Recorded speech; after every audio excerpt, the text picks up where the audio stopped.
The first person I cast when I was making this movie was KNB EFX.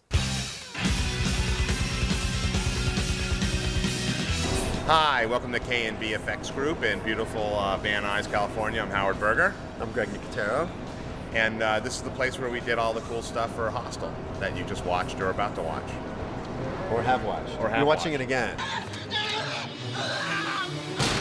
Howard, Bob Kurtzman, and I started KNB in 1988, before most of you were born. That's right. The first film we got to do was a film called Night Crew that was directed by Scott Spiegel. So we had known Scott because we had worked on Evil Dead 2, and Scott had co-written Evil Dead 2 with Sam Raimi. They were the coolest guys. We just clicked. And so when I moved out here from Detroit in 88, 87 actually, I was looking to do a low-budget horror film called Intruder. So I called up Greg. We only had like $130,000 for the entire movie. Scotty called and said, hey, you know, I got this really low-budget movie that I'm doing called Night Crew. It was, I wrote it, it's kind of like a slasher movie set in a supermarket.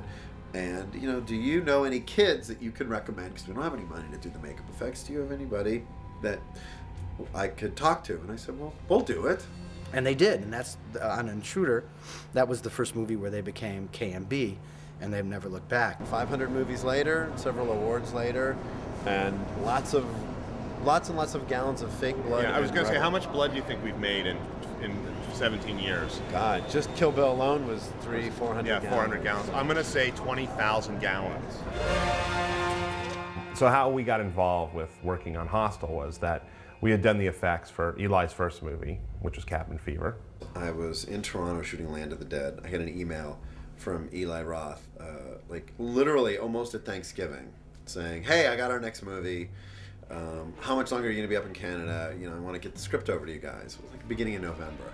By end of December, beginning of January, the script was here. I read it, and Greg read it, and we got together the next morning, and I said, did you read Hostel last night? And Greg went, yeah. So I was pretty disturbed. I think I had nightmares about it last night. Greg said, yeah, I did too. We had meetings in the beginning of February, mid-February, and then by March, end of March, we were shooting. It was insane how quickly the process went.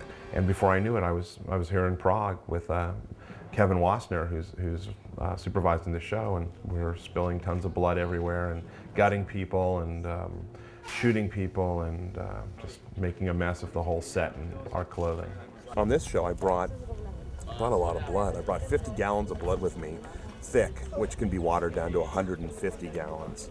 And I have a sneaky suspicion we'll probably use it all. I don't think I'll bring any of it back, so we'll splatter the place with it. So not bad, 150 gallons for a nice little horror movie. It's respectable. Understanding what blood really looks like is very important. And there's actually a couple different bloods we're using. We're using just like a dark, thick blood for dressing. Then we're using a low light blood, which is almost like the old 3M blood, which was used in all the old 70s movies, but that photographs really, really well in dark situations, and a lot of these sets are very dark. And then we have thin blood that we use for pumping blood, and we fill up these big, like fire extinguishers filled with blood and hook them up to tubing and let it rip, and blood just shoots out everywhere, all like Kill Bill. And then gel bloods and KY blood and ultra ice blood and ultra slime blood. So there's a huge amount of blood for this film. Here, take a look at this, the nick on his face. Yeah, I think the Nicotero's good. You like it? The Nicotero? This is my favorite trailer to come to. Yeah, no, I can't stand wardrobe. I didn't say that out loud. Derek, poor Derek. Yeah, he gets drills. He's got like eight, 9 drill holes in him. He gets, he vomits all over himself.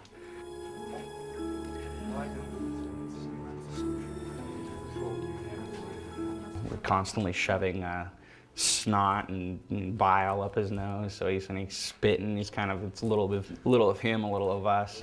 But it's already coming out anyway. Oh, is it? Good to me.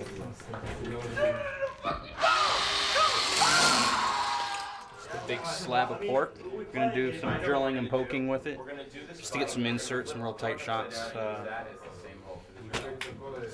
Nothing better than the real thing. There are times when you can't ever make something look more realistic than an actual real piece of meat.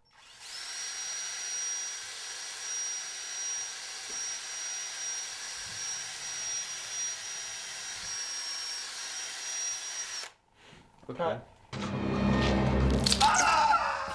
We did the same gag on Buck from Kill Bill.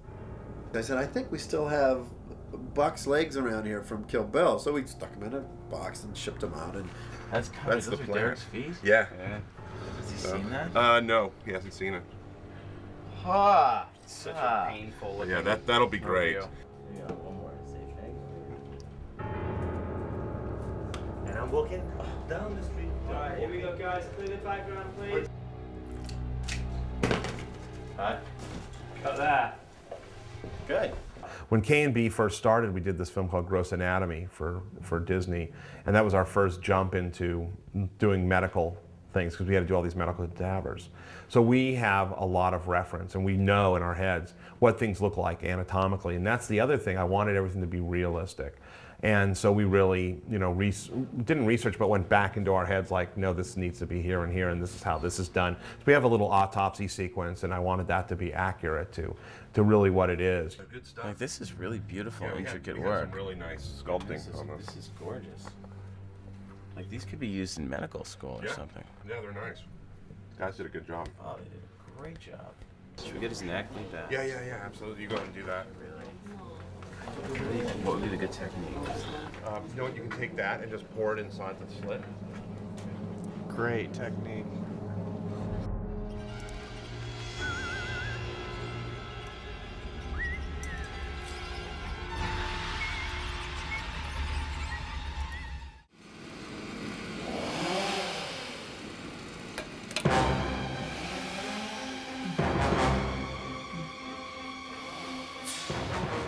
my favorite gag in the movie is when Paxton gets his fingers cut off. So we built these hands that are cast off of Jay's hands, and they're basically a silicone skin, and they have a shell that runs inside of it. That was hollow all the way to the fingertips. So what we could do is we could paint the arm, put little hairs on it, and we literally filled it with fake blood. So the minute that you break the integrity of the silicone arm with the chainsaw blade, you create a slice where all the blood, just from gravity, gushes out of the hole.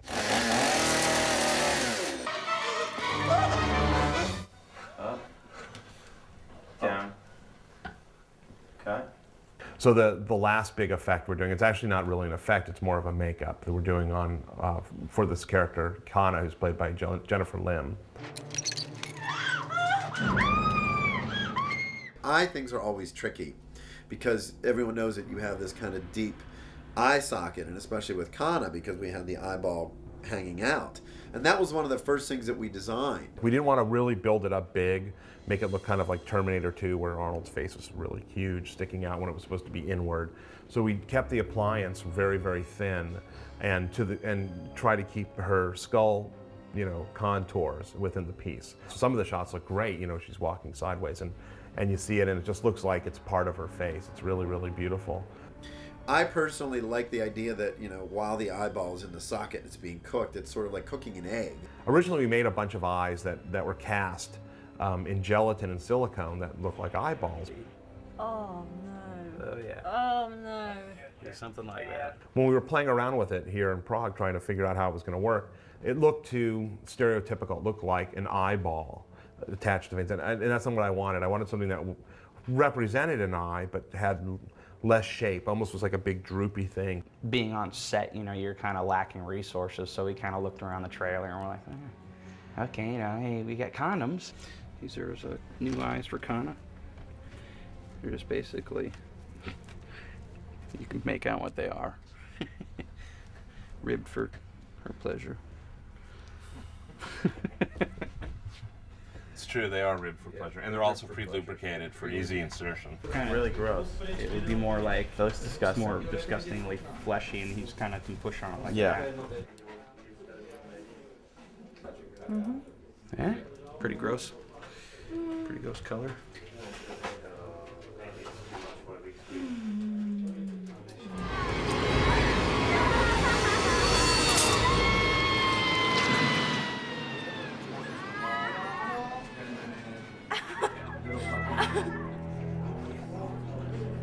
You know, Eli had a lot of great ideas, and then we took them and tried to expand on them to make them just so out there and horrifying and horrible.